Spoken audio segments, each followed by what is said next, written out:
Welcome to another edition of Rutherfact Friday. I'm your host, Lieutenant Governor Boyd Rutherford. During our recent Rutherfact Friday, I went into the history of the 13th Amendment, which ended slavery and gave birth to the idea of equal protection under the law. Today, we continue discussing amendments to the United States Constitution that changed America after the Civil War with a dive into the 15th Amendment. The 15th Amendment, which was ratified February 3rd, 1870, gave free men, including African American men, the right to vote. The 15th Amendment states, "The right of citizens of the United States to vote shall not be denied or abridged by the United States or by any state on account of race, color, or previous condition of servitude." Because Maryland did not secede during the Civil War, the state was not required to give every man the right to vote. At the time, the Republican Party in Maryland was reeling from a tough gubernatorial loss. They saw securing voting rights for 39,000 black men as a way to win back political control in the state. However, this was an uphill battle as Republicans were the minority in the legislature. Maryland's 34th governor, Odin Bowie, argued the passage of the 15th Amendment would infringe upon states' rights.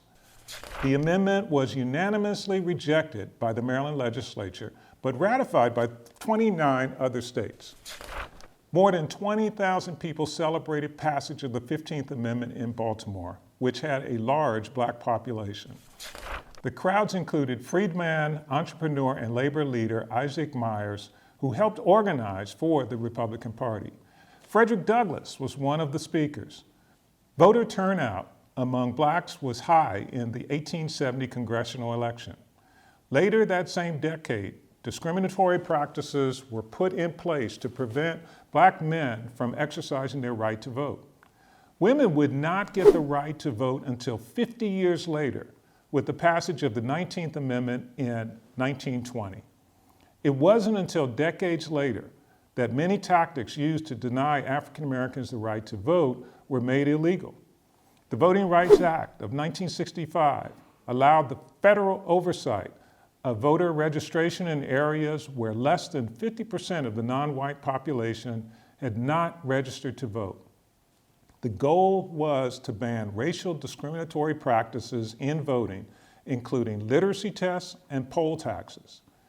In 1964, the 24th Amendment made poll taxes illegal in federal elections, and the Supreme Court banned poll taxes in state and local elections 2 years later. The 15th Amendment itself was not ratified in Maryland until May 7, 1973, less than 50 years ago. This is the same year Schoolhouse Rock premiered. And to put this in perspective for a younger audience, Disney World and the McDonald's Quarter Pounder and the NASDAQ all celebrated 50 years in 2021.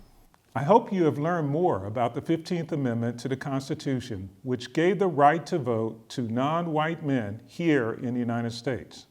As we enter a new election cycle in Maryland, I hope that you can fully appreciate that the right to vote was not given to everyone freely or equally when our country was founded, and not taking it for granted this time. For the latest information on voting and the 2022 election here in Maryland, you can visit the State Board of Elections website at elections.maryland.gov. This has been another edition of Rutherfact Friday. I will see you next time, and don't forget to vote.